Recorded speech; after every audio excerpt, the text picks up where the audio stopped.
Bom dia, boa tarde, boa noite. Eu não sei que hora que você vai assistir este vídeo aqui, mas é com um imenso prazer que nós hoje vamos dar início a esse projeto e gravar o primeiro episódio dessa nova temporada do Pode Crer, o podcast do Movimento Acredito.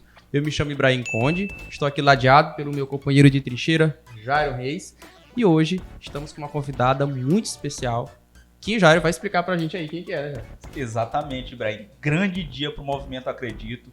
Hoje nós estamos recebendo aqui no Pode Crer a professora Leonísia Rodrigues, que é graduada em Ciências Exatas, Química e Matemática, tem 26 anos atuando como professora. Ela é presidente do sindicato desde 1º de fevereiro deste ano, de 2022, e é coordenadora do núcleo do CIPRO-ESEMA. E é a nossa convidada de hoje para a gente conversar sobre educação e sobre outras coisas mais. Professora, obrigado pela presença. Eu que agradeço o convite de vocês e a oportunidade de estar aqui falando sobre educação. Muitos se confundem muitas vezes a coisa pública com a pessoa, com o agente público que está à frente, né?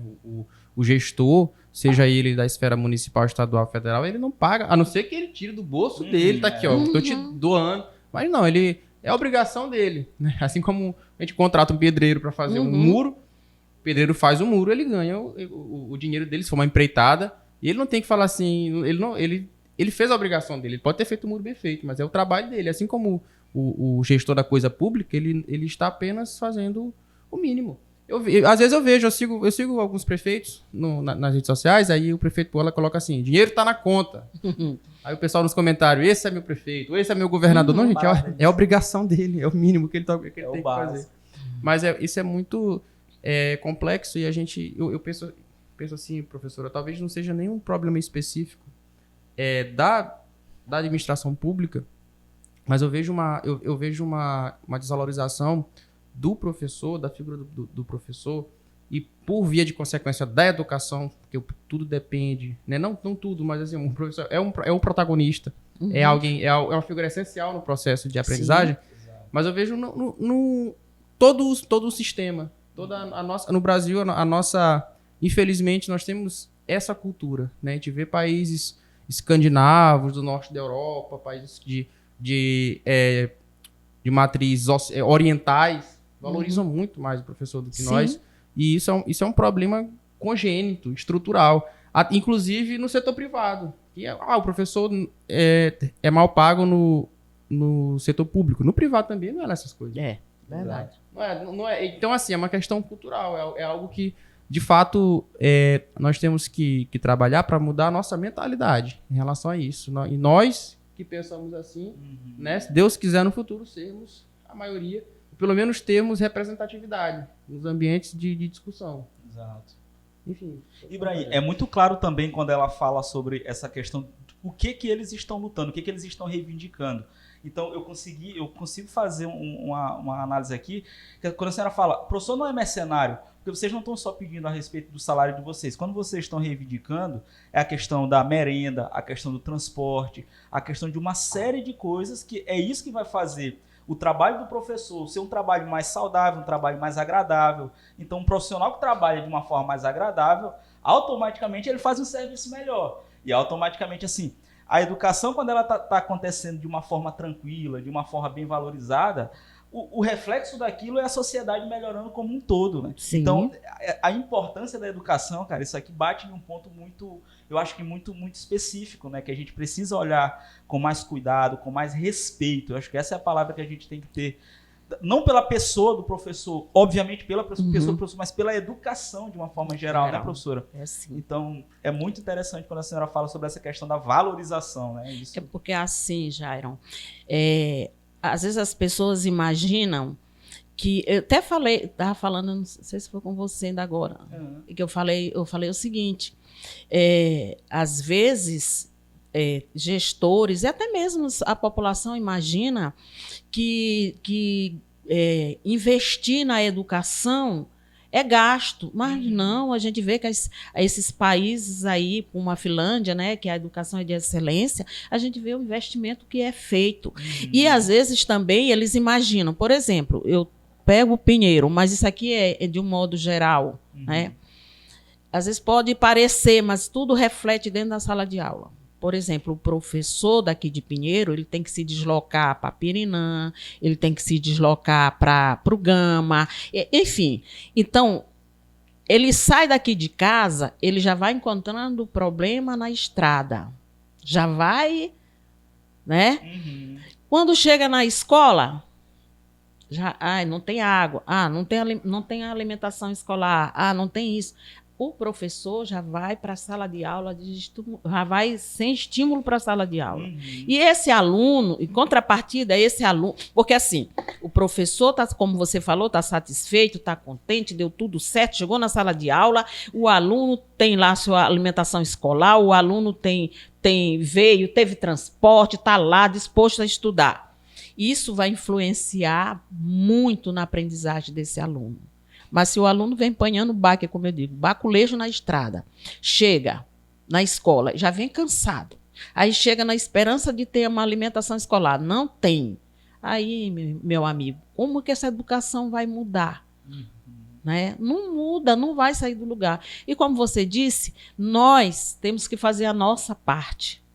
Você, população, você, aluno, você, professor, porque se não tivermos essa consciência de que a educação ela tem que ser como um todo, escola, família, gestão, as coisas não funcionam, né? Então, eu não posso fechar os olhos, eu, enquanto professor, já não enquanto direção de sindicato, eu não posso fechar os olhos diante de tudo que eu vejo, né? De tudo que eu vejo. Se eu sou mãe, se eu sou vó, eu sei o que está acontecendo na educação, porque o problema também é que a população assiste tudo o que acontece. Ele não quer saber se o aluno não tem transporte, ele não quer saber se tem alimentação, até fala, até se preocupa, mas não cobra, ele não sabe, ele não conhece seus direitos. Então, tudo que o sindicato eu acredito que é o maior sindicato do município e é o único sindicato que você vê que vai para a rua brigar pelos seus direitos, né? Então, se a população, se fosse junto com a população, eu te digo com toda certeza, muitos gestores não fariam o que fazem com o dinheiro público. Acho interessante quando a professora fala que a educação, ela é todo um complexo de engrenagens que tem que estar funcionando de maneira perfeita para que funcione, né? Não adianta o professor na sala de aula oferecer uma aula, né, dar uma aula com maestria, se o aluno está com fome. Isso. E aí o problema, aí muda o epicentro do problema. Por que esse aluno está com fome? Né? Porque não existe uma distribuição. Porque em casa ele não é bem alimentado. Por que ele não é bem alimentado? Porque não existe um programa de distribuição de renda, não existe emprego.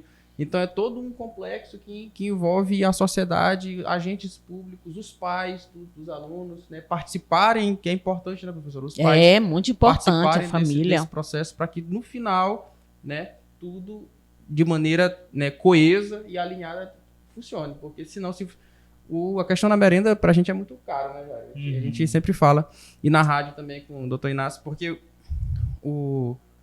professora, eu acredito é impossível trabalhar uma noção de aritmética básica, é impossível um processo de alfabetização que é complexo, né? Trabalhando com crianças na primeira idade ali, é impossível fazer tudo isso com fome.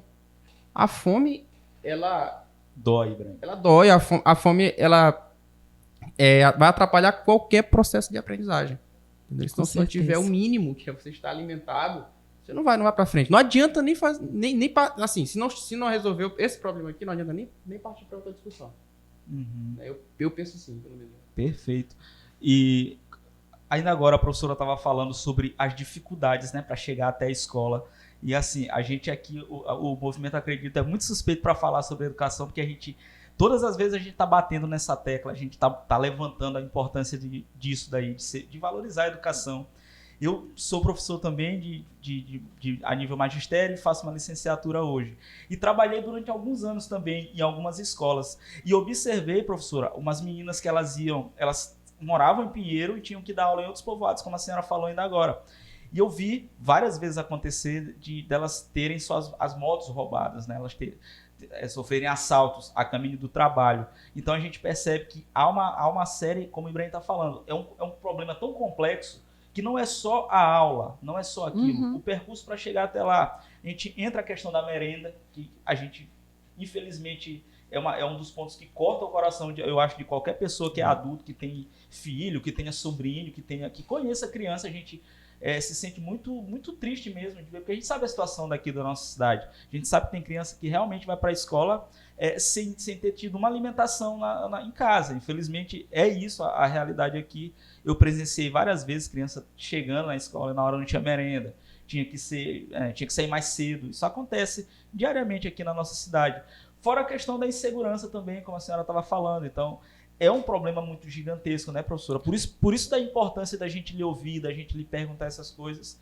E eu acredito, na verdade, que isso aqui está sendo muito enriquecedor para o público, né, de ouvir da senhora quais são os pontos que a gente deve melhorar, quando a gente deve apoiar os movimentos do sindicato. Então, eu acho que esse ponto que a senhora levantou é muito importante, de quando o sindicato for para a rua, para nós nos organizarmos e apoiar. Assim, se a pessoa não pode ir, mas que ela apoie pelo menos através das redes sociais, ajudando a divulgar. Eu acho que a gente tem que começar a nos unir, dar as mãos em prol de uma classe que só traz benefício para a sociedade, infelizmente é desvalorizada ainda, né? Não sei se tem alguma pergunta. Agora a gente vai seguir. Então, diante de tantos problemas, de tantos percalços, tantos obstáculos, e sendo a educação um processo muito complexo, né? A gente pode dizer que a senhora saiu... Porque, assim, muitas vezes a gente está em qualquer contexto que seja e é muito fácil reclamar, é muito fácil apontar o erro, mas pouquíssimas pessoas estão dispostas a irem para o olho do furacão. Assim, e a sua figura, né? Isso que a gente vê acompanhando a atividade do sindicato nesses últimos tempos, a senhora fez o que é necessário, é essencial que as pessoas acordem para fazer isso. A senhora chamou a responsabilidade. E está buscando. Pode ser que, eu sempre falo para Jairo, pode ser que a gente não consiga fazer o que a gente está se propondo a fazer, mas a gente vai tentar. Exatamente. A gente vai tentar e a gente, se não der certo, a gente lava a alma e fala assim, olha, a gente fez nossa parte. Exato. Realmente as pessoas não querem, enfim.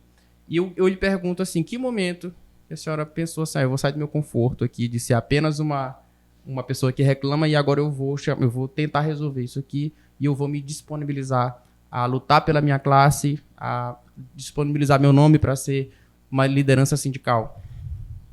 Então, assim... Essa história de concorrer à presidência do sindicato foi decorrência de toda uma luta que a gente já vinha travando, né? Antes, eu era a vice-presidente com a professora Dinelli, né? Nós ficamos 8 anos na direção do sindicato. E, assim... A luta foi muito grande, mas eu não sei nem dizer, eu acho que eu consegui, como vice-presidente, me sobressair. Os professores, não sei, eu sempre assim pensei, eu falo o que eu penso, se eu não gosto eu falo, e isso foi chamando a atenção dos professores, né? E às vezes a gente tinha reunião, aí eu ia e eu falava, eu digo, é assim, assim, assado, e aí... Isso foi acontecendo naturalmente, né? E aí, quando abriu, né, mas a gente já vinha conversando, e a gente tem a Central dos Trabalhadores e Trabalhadoras do Brasil, que é a central que está ligada ao sindicato da rede municipal, que também é da rede estadual, que a história de transporte não é diferente, é do estado com a do município, que eu não falei, né? Então, nós chegamos à conclusão de que muitos colegas fizeram, inclusive, isso não foi assim à toa, fizeram uma pesquisa e colocaram meu nome. Meu nome apontou, né, como sempre, em primeiro lugar, então um grupo me procurou, professora, e a gente fez uma pesquisa e a senhora se sobressai de todos os outros, a gente não vê outra pessoa para nos representar, a senhora sempre lutou pelos professores. E o que mais chamou a atenção desses grupos foi exatamente 3 de setembro.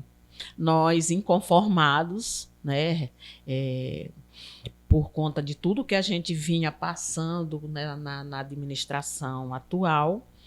Então, foi feito assim um movimento que só alguns professores participaram, mas conseguimos o que nós queríamos. E isso causou uma ira no gestor do município, que não queria mais conversa conosco. Mas, a partir do momento, eu sem saber, a partir daquele momento, eu me tornei assim, a líder daquele grupo. Começaram a me ver com outro jeito, porque eles já não estavam mais contentes com a direção, né?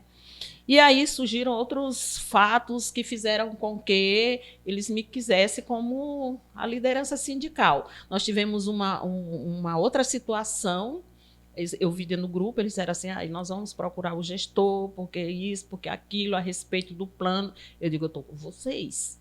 Que hora que é? Então, todas as vezes que falava, eu estava lá com eles, né? Porque, assim, a luta não é só do sindicato, a luta é de toda a categoria. A luta não é de um professor, a luta é coletiva. Eu não posso lutar pelo direito de um professor. Eu tenho que lutar pelo coletivo, pela categoria. E eu sempre defendi isso. E isso acaba chamando a atenção dos professores, né? E assim, aí não vi outro jeito, né? Eu também tenho outros motivos, que eu até já falei, né? Porque a gente percebeu que também o gestor que colocou chapas. E eu acredito e tenho certeza de que todo sindicato, o presidente dessa entidade tem que ser a pessoa da categoria. Não, o sindicato não pode ir para a mão de gestor, não pode ir para a mão de outros. Tem que ser o sindicato que represente a categoria. Ou seja professor que esteja lá no comando. Né? Então, foi isso que aconteceu. E acabou que a eleição foi 9 de janeiro.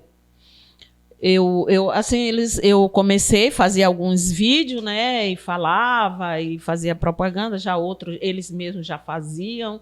Então foi assim, eles conduziram praticamente assim a campanha e aí deu tudo certo, né? Aconteceu. E eu sempre falava nas entrevistas que eu falava que sempre esclarecendo para o professor que o sindicato tinha que ficar na mão. Assim, poderia não ser na mão da professora Leonisa, mas de outro professor que representasse a categoria, que realmente vestisse a camisa da educação. Porque falar é fácil. Sim. Agora vamos embora ver, né? Vamos ver como é que vai agir, né? E você sabe que conversas surgem, né? Porque você acaba incomodando muita gente, né? Mas eu estou aqui graças aos professores e, como eu sempre digo, eu estou com os professores, eu estou aqui para defender a luta dos professores, que é uma luta muito árdua, é muito, como é que diz? Muito árdua mesmo. Então, nós temos uma série de direitos que nos foram negados, mas que a coisa parece que está fluindo, né? E a gente tem esperança de resolver tudo, né? Tive um interesse todo especial de, assim, mais uma vez, assim, tudo que eu falo, eu trago para o macro, porque não é um problema nosso aqui. Muitas vezes a gente faz uma crítica e a pessoa fala assim, mas tu tá falando... Não, é no Brasil todo. É no Brasil todo, o que não é também passando a mão, não é porque é no Brasil todo que nós vamos continuar fazendo errado. Mas, assim, não investir na educação, não valorizar o professor, sucatear a educação, é uma estratégia muito boa, muito eficaz, na palavra, de manipulação da massa. Sim. Porque o povo, e aqui parafraseando o nosso, né, saudoso, querido, ilustre Padre Risso, que foi uma figura importantíssima para a educação na nossa cidade, principalmente da educação de base, nos primeiros anos, que ele fala numa entrevista aí que eu nem sabia que existia. Vi depois do óbito dele, algumas pessoas compartilhando, e foi feita uma matéria no Jornal Nacional, em que a repórter pergunta assim, mas depois que ela entende a grandeza, o que ele faz, ela pergunta assim, mas por que você veio fazer aqui em Pinheiro? Por que educação? Por que fazer escolas?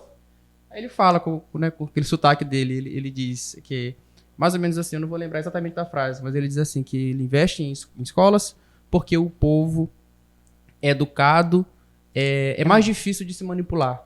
Olha a sacada que ele teve. Entendeu? Então, pra mim, isso é de uma grandeza, eu me arrepio todinho. É de um brilhantismo. Ele teve essa noção há 30, 40 anos atrás. E isso é a mesma noção que a gente não pode pensar que não é a mesma discussão, é a mesma lógica.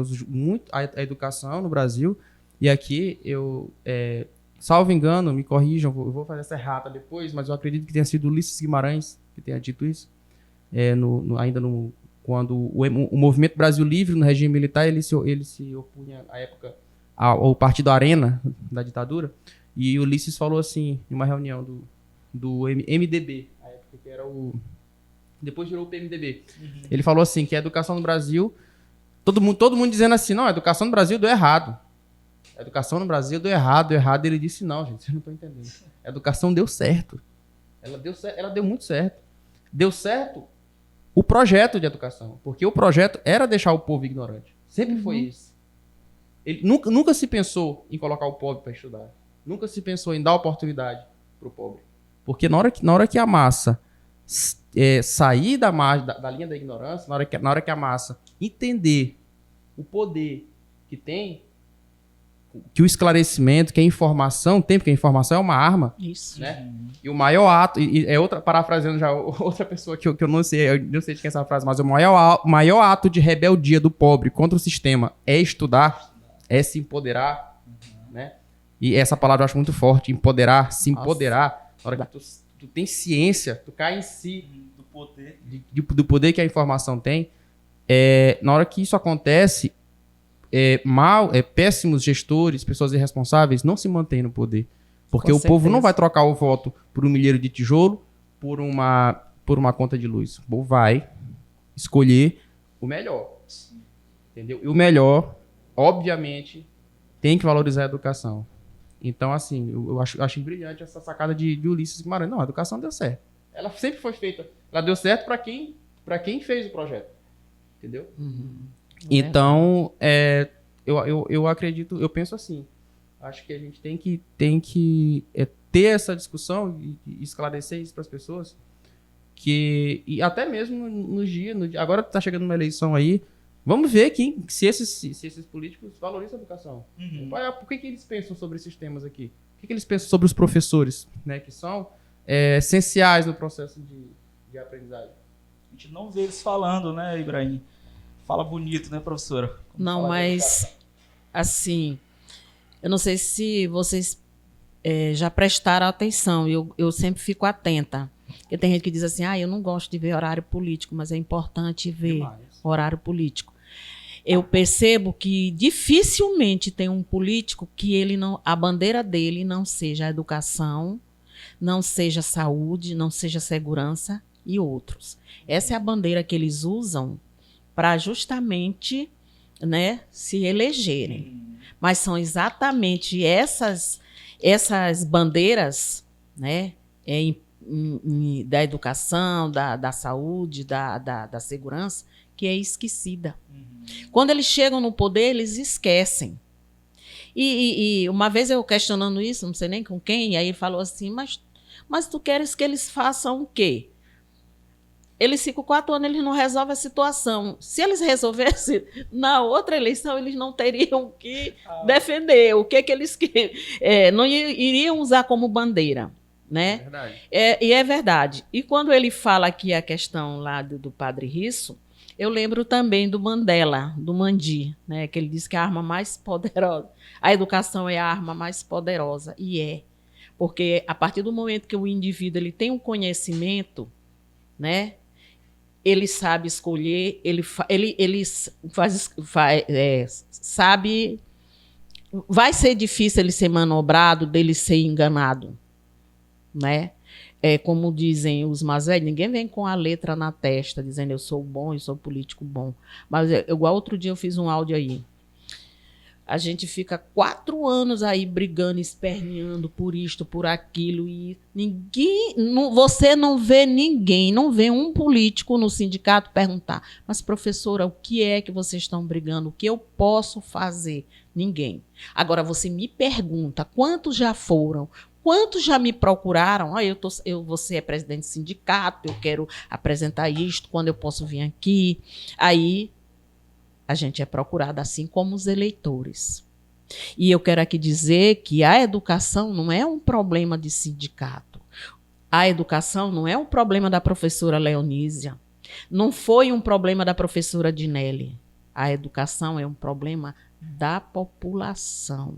Todos, como eu falei agora, todos têm que estar coesos, porque senão as coisas não funcionam. Certo, gente? Porque às vezes a gente diz, estão fazendo movimento, é por isso, por aquilo, não quero nem saber, né? Mas o problema é da população. O professor está lá defendendo a escola do teu filho, está defendendo a merenda do teu filho, está defendendo que não tem água na tua escola, que a escola não tem estrutura. Então, o problema não é só dos professores, não é da direção do sindicato, o problema é nosso. Nosso. É meu como mãe, é meu como cidadã, é meu como população em geral. Então, são esses esclarecimentos que têm que ser feitos. E tem mais, a população tem que saber, fulano, o gestor fez isso, o deputado fez isso. É obrigação, eles são funcionários públicos temporários, estão ali para atender, eles são representantes da população, estão lá para resolver os problemas, estão sendo pagos para isso. Então, enquanto a população não tiver esse esclarecimento, fulano falou bonito, bateu palma, fulano fez isso, bateu palma. Não, ele está fazendo a obrigação dele. Ele está lá no poder, representando o professor, representando o pai do aluno, representando o aluno. Aí eu vejo assim, vários defendendo a educação, mas que ficou 4 anos a educação sem aula, educação sem transporte, educação sem água, e ninguém se mobilizou. Gente, vamos resolver isso, vamos sentar. Nós temos vários órgãos fiscalizadores, e o que fazem? Nada vezes nada. Mas é porque essa professora é uma peste para falar. Porque o dia professor reclama. Não, gente. Se ninguém quer ir para a rua fazer greve, ninguém quer ir para a rua fazer movimento, ninguém quer ir para a rua fazer baderna, ninguém quer. Todo mundo quer estar na sua sala, dando suas aulas. Mas se chega a esse ponto, porque tem problema. Então vamos fiscalizar, vamos ver o que é que está faltando. Por que os professores estão aí todo dia na rua, né, com carro de som, que estão falando? Aí depois que sai no movimento, aí retaliação com o professor, por quê? Né? Se o problema você poderia ter resolvido para não chegar a esse ponto, né? Isso é um grande problema, né? A questão justamente da ingerência, né, do gestor público, principalmente em municípios da Baixada Maranhense, que é a região mais pobre do estado mais pobre do Brasil. Temos os piores índices de desenvolvimento humano do Brasil, comparados a índices. Tem cidades no Maranhão que tem números, Jairo, infelizmente, isso é catastrófico, parecidos com países africanos. A gente chama usando, né, eu acho até infeliz essa comparação, mas a gente tem números somalianos, parecidos com a Somália, com a Guiné-Bissau. Isso é muito ruim. E nessas cidades muito pequenas e com um erário público muito baixo, muitas vezes não tem concurso público, que é o correto. A Constituição Federal de 88 dispõe que o meio para ingressar no serviço público é através do concurso. Só que foi feito quase que um acordão entre o judiciário, o legislativo e o executivo, que, e assim, faz um pouco de sentido também, que essas cidades muito pequenas, uma cidade como Perimirim, uma cidade como Presidente Sarney, é difícil fazer um concurso, porque é muito pequeno e o concurso é muito gasto. Então é feito o contrato nulo, que a gente chama o contrato precário, assim que é o nome que o STF deu, contrato nulo. Esse contrato ele gera saldo de salário e FGTS. E esse professor, esse ASG, esse servidor público, qualquer um que seja contratado, que a gente chama o contratado, ele é muito precarizado em relação a questões trabalhistas. Mas o grande problema que eu vejo para esse recorte que nós estamos falando é porque o gestor ele tem ele na mão. Entendeu? Ele não pode sequer se manifestar contra, e tu foi vítima disso, né? Tu foi se manifestar e saiu. Foi cortado. Sim. Isso não é do prefeito A ou B, é todos. Todos os prefeitos. Seja o grupo opositor, o grupo da oposição, Pinheiro, todos os municípios. Então eu vejo como um grande problema. Justamente essa subordinação, né, do que seria, porque o concursado público efetivo, ele pode ser até perseguido, mas para tirar é difícil. Exato. Não estou dizendo que é impossível, porque existe PAD e a gente está no Brasil, que é onde tudo é impossível, mas é muito mais difícil mexer com o efetivo. Agora o contratado, coitado, ele não pode dar a opinião dele. Sim. Né? Não pode reivindicar, por exemplo, se ele observa que está tendo algum probleminha interno ali de falta de merenda, qualquer coisa que incomode, por exemplo, a professora falando do trajeto dela para chegar até o sindicato, a gente vê que é uma pessoa que ela já tinha essa inquietude com ela, né? Olhava uma coisa errada, aquilo lhe inquietava, a senhora não conseguia ficar calada. Então algumas pessoas têm isso. Felizmente ou infelizmente, né? Como o Ibrahim está falando, num contexto de contrato de cidade pequena, isso é prejudicial. Essa pessoa ela não vai ter uma vida longa, a menos que seja concursada, né? Outro ponto interessante também que eu queria levantar aqui, na verdade, sobre a questão a senhora falando sobre a questão da manipulação, um povo educado é mais difícil de ser manipulado, né? Como o Ibrahim citou, o Padre Risso. Eu vejo que a gente tem que ficar atento também, professora. A senhora ainda agora tocou nesse assunto. O que é uma reforma de uma escola, né? Que é uma narrativa que esses políticos atuais eles usam muito.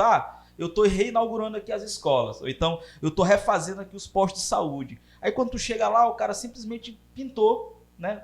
No máximo pintou o lugar, as escolas também, às vezes é isso, e os problemas sanitários, problemas de saneamento básico de escolas, tenho a oportunidade de algumas escolas daqui da cidade, tem escola aí que está no balde dentro do banheiro, assim, é um estado de calamidade total, né? Assim, eu acho que a gente tem que ficar atento para essas reformas e para o que eles estão falando, né? A gente não tem que bater palma e aplaudir o que o cara está falando, a gente tem que ver o que ele está fazendo na prática. Né? E como o Ibrahim está falando, não só um lado ou outro, a gente tem que fiscalizar todo mundo. Isso é um papel que eu vejo muito importante do sindicato, né? A senhora sempre à frente. Tem imagens suas que eu vejo já de muito tempo que, para não dizer que eu tô mentindo, eu me arrepio, hein? Só de lembrar, assim, do que eu vi a senhora batalhando, assim, puxando batalhões de professores aqui em Pinheiro. E eu ficava olhando, assim, eu era bem mais jovem, assim, mas eu ficava, caramba, bicho, que bacana que tá acontecendo isso em Pinheiro. Infelizmente, não estava tendo o apoio da massa. Na época, a gente ainda não tinha questão de internet tão forte aqui em Pinheiro, mas inclusive, eu vi a senhora sendo confrontada por pessoas que eram para estar ali apoiando, era para estar ali estendendo a mão, pessoas altamente truculentas que não tinham diálogo com os professores. Então eu quero deixar aqui, em nome do movimento Acredito, assim, uma mão estendida, conte com o nosso movimento para o que a senhora precisar, para o que o sindicato precisar, para o que a educação e os professores precisarem.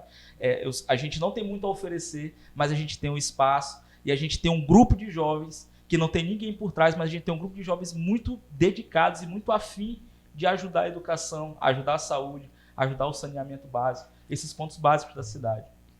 Então, só voltando à fala a respeito dos contratados. Os contratados, na verdade, vocês sabem que, ou ele sabe, né? Vocês devem saber que é só a título de carência mesmo, de contrato. Assim, tá faltando, de caso para suprir uma necessidade, se contrata.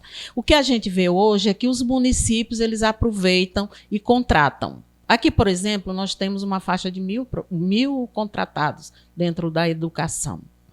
E como foi falado antes, a gente percebe que isso é uma forma de ter o voto garantido, porque o contratado, ele é explorado em todos os aspectos. Imaginem vocês que nós, que somos efetivos, às vezes somos explorados, mesmo a gente brigando aqui, brigando ali, imagina os contratados. Os contratados, eles têm a carga horária excessiva, eles dão mais aulas, do que o professor efetivo. Eles são obrigados a acompanhar dia de movimento, os gestores. Enfim, isso aqui, né? Isso acontece, isso aí a gente sabe que acontece.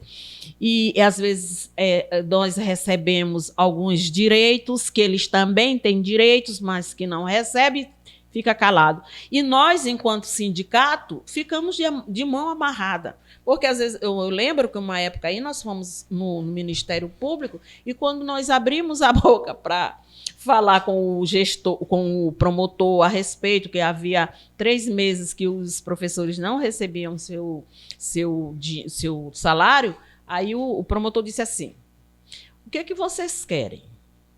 Vocês querem um concurso público ou vocês querem que o contrato, que é ilegal? Não, nós queremos o concurso público. Então, e por que? Mas promotor, olha, está 3 meses sem receber o dinheiro. Eles trabalharam, eles prestaram serviço para o município, eles têm que receber. E quando eu vejo assim, alguns professores reclamando disso, daquilo, são contratados, eu digo, professores, estudem para fazer o concurso público. O nosso concurso público está 2 anos que foi aprovado na Câmara Municipal. Porém, não foi feito. Nessa reunião que nós tivemos com o gestor, ele falou que já está tudo adiantado para fazer esse concurso público. Uhum. No segundo semestre, que eu não sei se vai acontecer. Uhum. Mas, como eu digo, assim, tem pessoas que ficam 8 anos, 10 anos no contrato. Aí eu pergunto, é culpa desse professor? Não. Sabe por quê? Você sabe quanto tempo o município não faz o concurso público? 14 anos que não faz concurso público. Sabia disso não? 14 anos. Aí como é que esse professor ele vai ser um professor efetivo? Como? Né? Então tem que ter essa luta, é necessária a luta do sindicato, né? E com toda a categoria, para que haja o concurso público, porque o concurso público também é uma valorização do profissional, né? Porque a partir daí que ele é concursado, que ele passa a ser o professor efetivo, ele tem que tá tudo dentro da lei. Ele é legalmente um professor efetivo, mas quanto isso, nós estamos de mão amarrada. O sindicato não pode fazer muito. Eu vejo que há necessidade de fazerem um concurso público, há necessidade, eu falo, mas o que eu vou fazer? Nós não temos amparo legal para isso. Mas eu lamento profundamente que o meu colega está lá trabalhando mais em sala de aula do que eu, que ele é obrigado a fazer coisas que, se ele fosse efetivo, ele só iria se ele quisesse. Entendeu? Então é dessa forma que a coisa acontece. A senhora falando agora que quando se faz esse tipo de movimento, muitas pessoas criticam, né? Muitas pessoas perseguem, muitas vezes pessoas que são prejudicadas pelos mesmos problemas, mas que dão uma contradição, né? A luta te abrange, mas tu quer ser contra quem está lutando. E a gente, no movimento, a gente está sofrendo um pouco com isso, de pessoas criticando. A gente está agora, se a senhora está acompanhando, nós estamos agora fazendo o concurso da Rua Mais Feia de Pinheiro, né? E aí, justamente para chamar a atenção das autoridades para um problema. Antes de começar a entrevista, um rapaz acabou de bater o pneu aqui no buraco e furou. Porque rasga o pneu, não tem para onde correr. Eu desempenho o pneu do meu carro frequentemente, só que é muito buraco. E tem gente criticando o movimento por estar falando dos buracos. Essa pessoa que está criticando cai no buraco também. É isso que eu acho. Então, assim, quando a grande questão que eu vejo sobre isso, e aí a gente se sente também contemplado por esse seu pensamento, é ver quem está criticando. Porque as críticas que nós recebemos até agora, Jairon e Emerson, que são componentes, né, do movimento, as críticas que nós recebemos até agora, Emerson, foram, quando eu vejo quem critica, eu falo assim, meu Deus, nós estamos no caminho certo.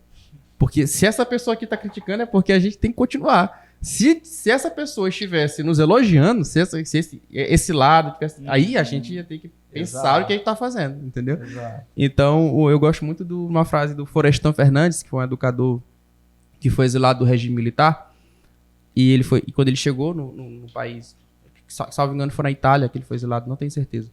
Quando ele chegou, eles falaram assim pra ele, numa entrevista, Florestan, vocês perderam no Brasil, cara. Vocês perderam. Os militares ganharam. E ele falou assim, eu perdi, nós perdemos. Mas eu odiaria ter ganhado. Eu odiaria estar do lado dos que ganharam. Entendeu? Então, perdi com meus amigos, quem luta pela minha pauta, né, a época que era educação, mas eu odiaria ter ganhado. Entendeu? Então, assim, nós... na verdade, essas críticas são um certificado de validação do movimento. A gente se sente feliz, continuem criticando vocês que são contra, porque assim, se a gente está tentando discutir a educação, ninguém ganha nada para fazer isso aqui. Não. Se a gente está discutindo a educação de maneira séria, se a gente está discutindo infraestrutura de maneira séria, conversamos com um engenheiro, né, especialista em pavimentação que veio aqui e falou, o problema é este. E se as pessoas estão criticando isso, é porque você está gostando da educação sucateada, da infraestrutura horrível. E aqui eu não falo mais uma vez, nós não estamos aqui falando de A ou de B, porque a professora acabou de dizer aqui que não tem concurso público há 14 anos. Entendeu? Então, assim, é um problema que se estende. É um problema antigo, não é de agora. Não é. Então, muita gente tá jogando pedra, mas, pô, e o teu? Resolveu? Não. Entendeu? Muito também acho que, até quanto à infraestrutura, é difícil bagunçar uma cidade em tão pouco tempo. Né? Mas, enfim, eu acho que essas críticas, elas são pra gente, são mais um combustível pra gente do que algum obstáculo. Sim. E corrobora que o movimento Acredito não tem essa questão de lado. A gente tá, um grupo de jovens, a gente tá falando sobre os problemas. E como o Ibrahim tá dizendo, infraestrutura não tem como a cidade chegar a esse estado que está hoje em pouco tempo. Isso está acontecendo, não é de agora. Então a gente não está falando da gestão atual, a gente está falando de um problema que a cidade vive. Todos nós que estamos aqui, a gente vive. Até agora, recentemente, a gente estava fazendo uma live no nosso canal e teve uma pessoa que entrou lá e falou assim, vocês estão falando bobagem e tal, não sei o quê. Aí eu falei, cara, eu acho que tu não mora aqui em Pinheiro. Porque tu tá falando que a cidade tá legal, então tu tá morando em algum outro lugar. E aí ele falou no chat lá, ele falou, não, realmente eu não moro aí. Eu falei, então tá explicado. Porque pra tu tá dizendo que a educação tá boa, que os hospitais estão funcionando, que a cidade tá boa, meu amigo, então acho que a gente tá morando em lugares diferentes. É muito interessante isso daí. A gente, quando fala de educação, e também recentemente a gente trouxe aqui, professora, para conversar, para fortalecer o quanto a gente está tentando entender dos professores a questão de educação e aprender com vocês sobre o que é preciso, como que deve se trabalhar para valorizar a educação. A gente trouxe recentemente o professor Dimas, lá da UFMA, e ele falou exatamente pontos muito parecidos com o seu. Então, que vem a calhar para o pessoal que está assistindo aqui. A questão da educação, a gente tem que ouvir as pessoas mais experientes e tem que dar atenção. E como o Ibrahim está dizendo, jogar pedra, criticar, isso aí a gente sabe que já iria acontecer, mas está vindo de um lado que a gente prefere que venha deles do que de outro lado, entendeu? É isso. Eu acho que era o ponto que eu queria deixar. E outra coisa, professora, que a gente tem sempre um espírito de... o afã de achar que... Muita gente acha que não, esse problema aqui não é comigo. Não me toca. E assim, todos os problemas de uma cidade, eles refletem diretamente ou indiretamente em todo mundo. Você pode não ser professor, você pode não ser gestor educacional. A gente sabe que a educação é todo um complexo de profissionais que, né? Você pode não ser um orientador pedagógico, mas você sofre diretamente com a falta de educação. Porque esse jovem que te assaltou, né, semana passada, ano passado, todo mundo tem... É difícil a pessoa que nunca foi furtada, nunca foi roubada, não sofreu com a violência da cidade. Esse jovem, na verdade, ele também é uma vítima. E aqui eu não estou para pagar de defender. Não, eu estou dizendo assim, que esse jovem, a escola perdeu ele. A escola perdeu a disputa, porque é uma disputa. A escola, ela está disputando com as facções, ela está disputando, ela tem que ser mais interessante, ela tem que buscar artifícios de chamar a atenção desse jovem. Quando o professor é desvalorizado, a escola não tem estrutura, não tem recursos, ela deixa de cumprir o seu papel por falta desses recursos.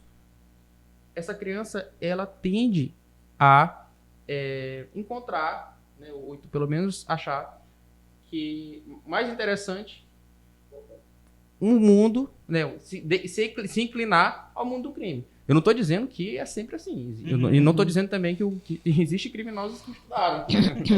Na verdade, os piores são os estudados, Sim. né? Mas eu estou dizendo assim, que é minha opinião pessoal, porque é baseado em fatos. Coincidentemente, aí você pode me dizer, não, Ibrahim, bandido, o cara, se ele é bandido é porque ele quer. Ok, existe isso, mas por que? Me explica então.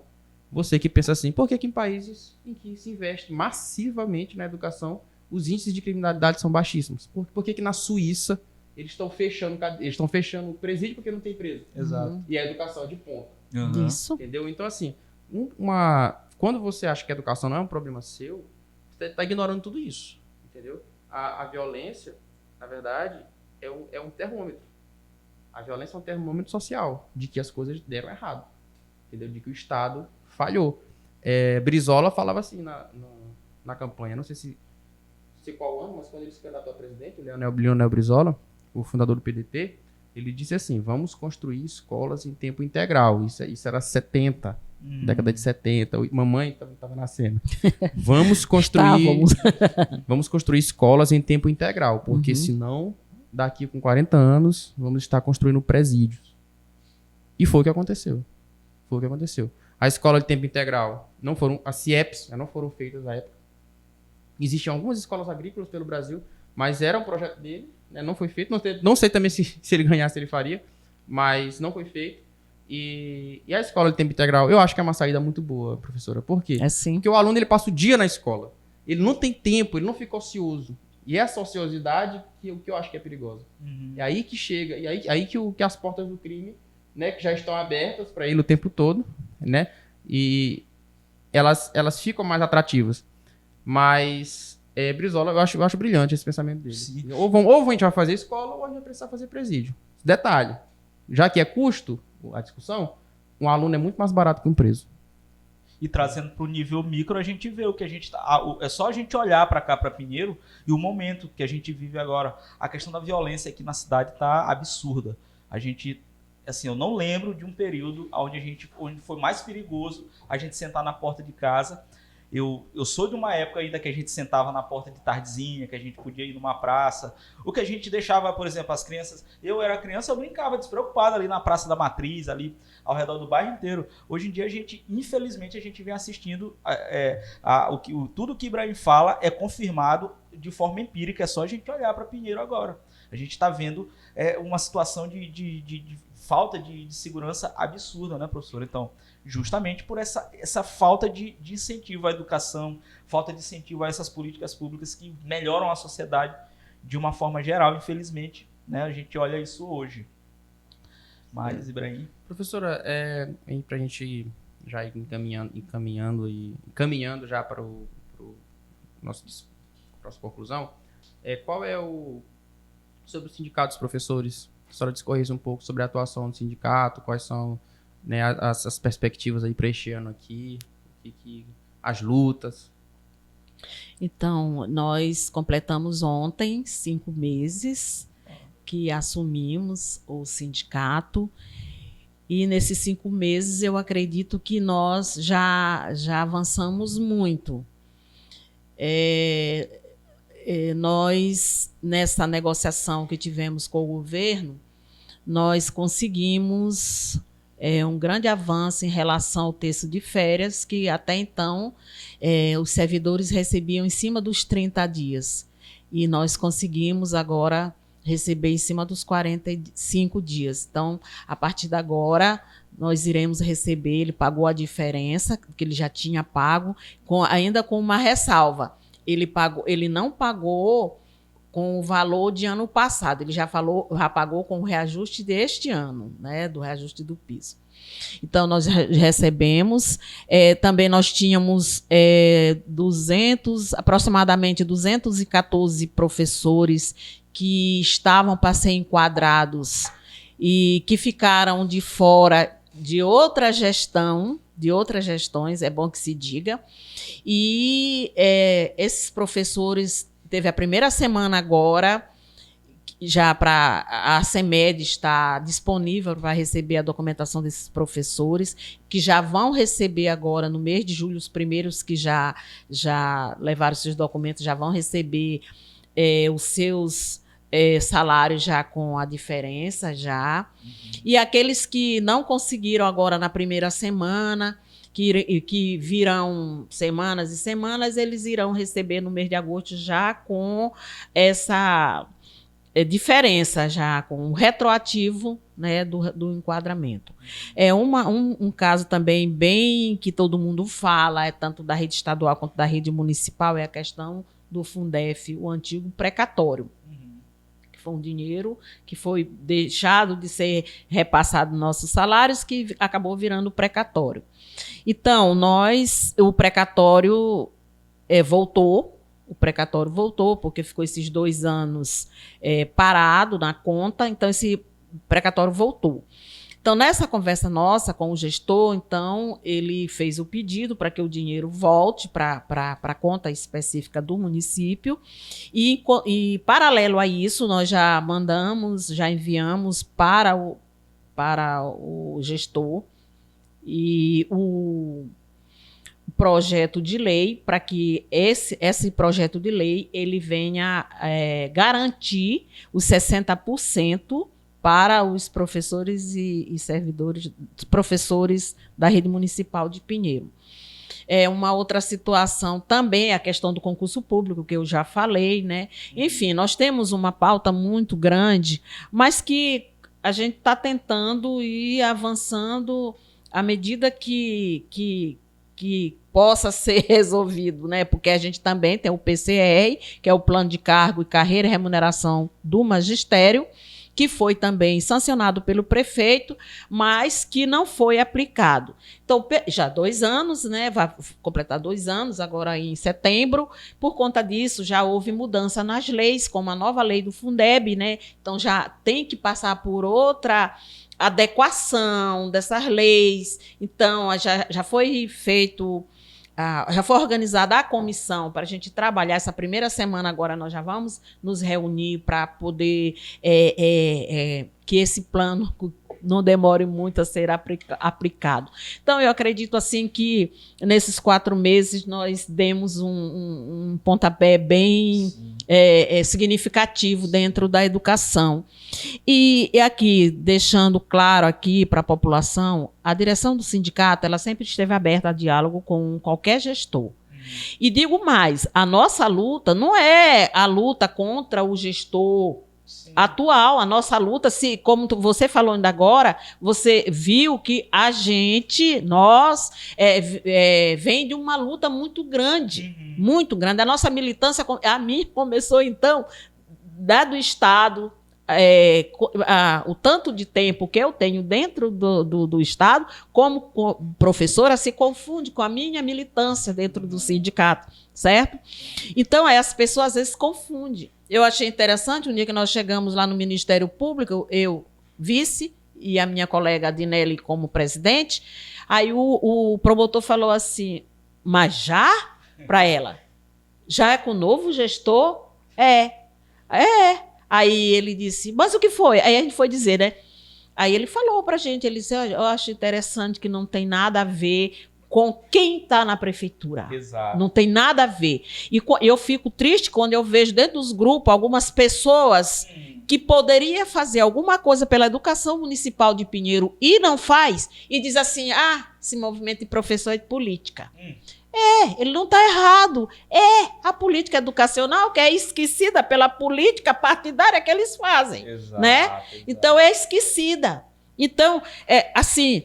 E às vezes as pessoas confundem, acham, a professora Leonísia, aí, comentando aqui, aí no segundo encontro, espocou aí na coisa, uma foto, o prefeito Luciano, dando parabéns, depois de uma conversa, né? E aí jogaram. Eu digo, gente, eu estou presidente do sindicato, e eu tenho uns áudios com raiva, né? Eu estou presidente do sindicato e ele está gestor do município que vocês votaram, que nós escolhemos. E depois de uma mesa de negociação, é natural eu, representante do sindicato, ele representante do município, Sim. Falo, eu não sabia que era para mim com uma foice, com um facão, com um machado, mas é união, né? Sim.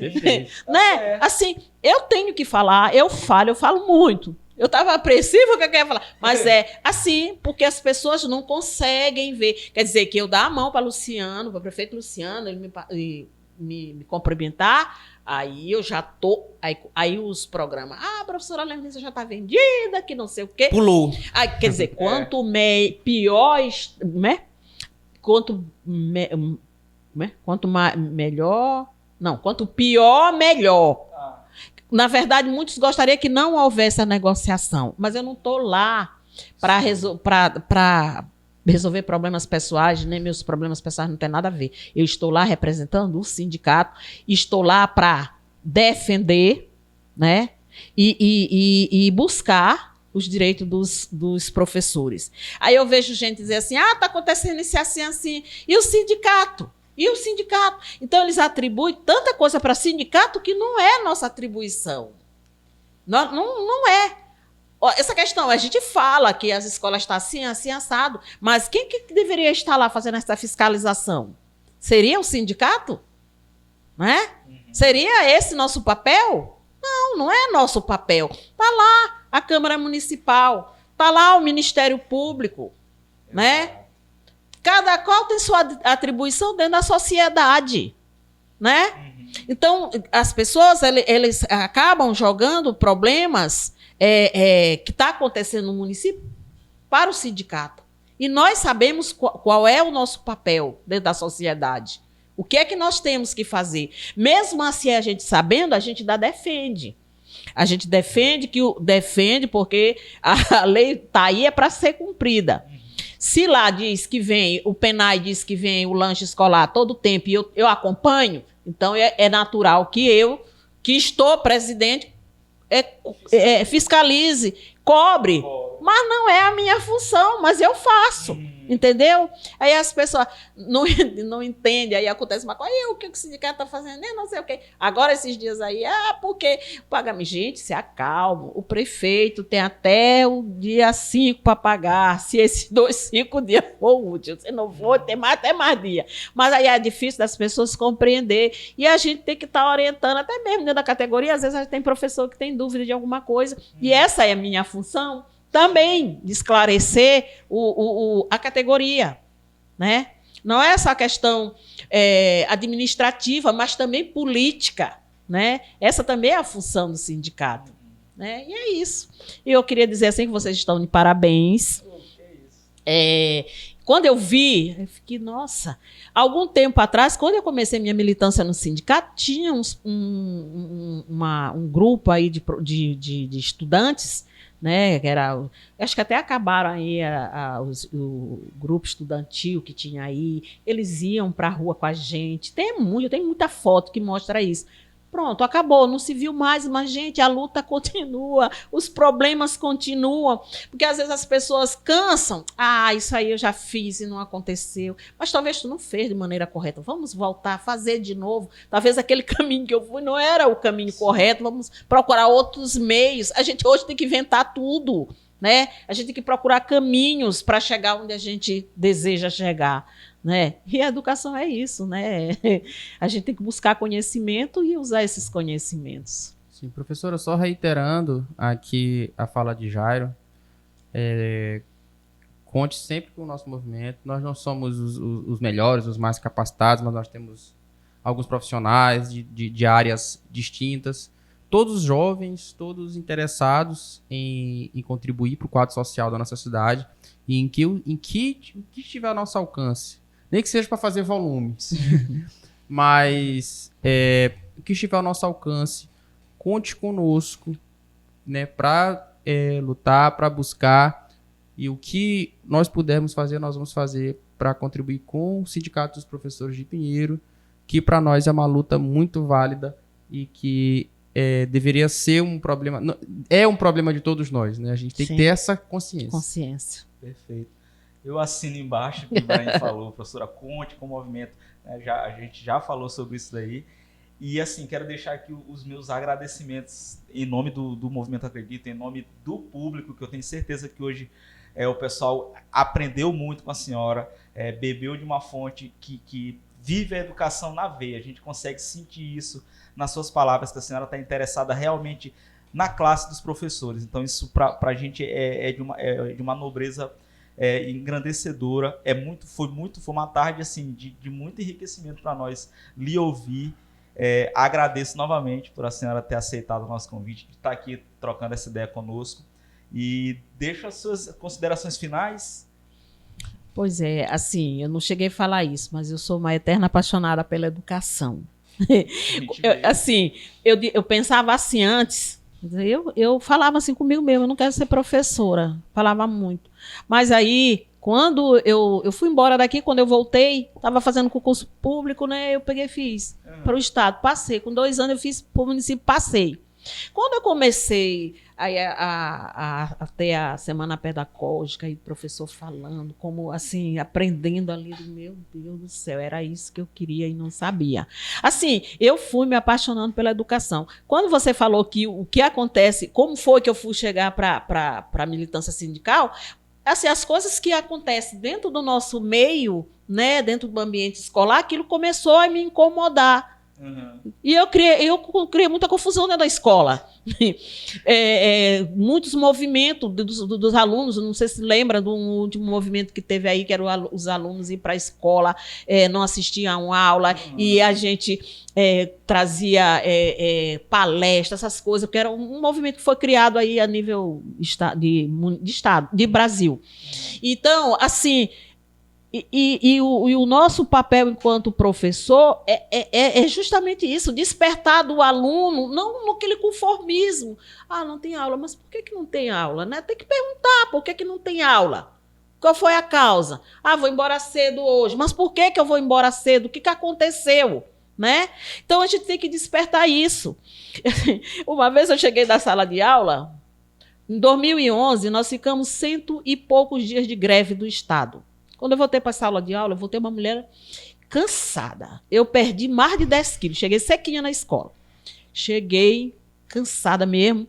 Quando eu entrei na sala de aula, eu fui aplaudida de pé pelos alunos. Aquilo, o cansaço sumiu.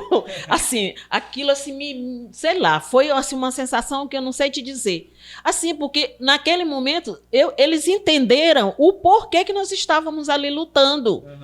Se o professor ele é bem remunerado, ele produz mais, ele tem mais vontade de ir para a escola, ele tem mais vontade de pesquisar, ele tem mais vontade de mudar, da dinâmica da escola ser, a aula dele ser mais atrativa, né?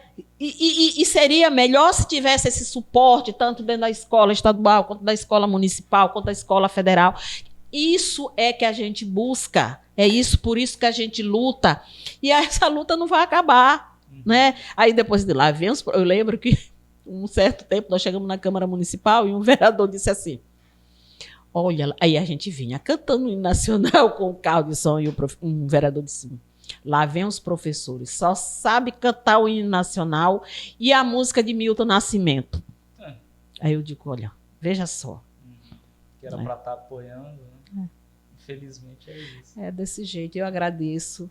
E um abraço especial para todos os professores, que eu me sinto muito agradecida. Se estou aqui, se estou presidente do sindicato da Rede Municipal de Pinheiro, se estou nessa luta que é um combustível, né, para mim, para a luta, foi porque os professores confiaram e depositaram seu voto na professora Leonísia.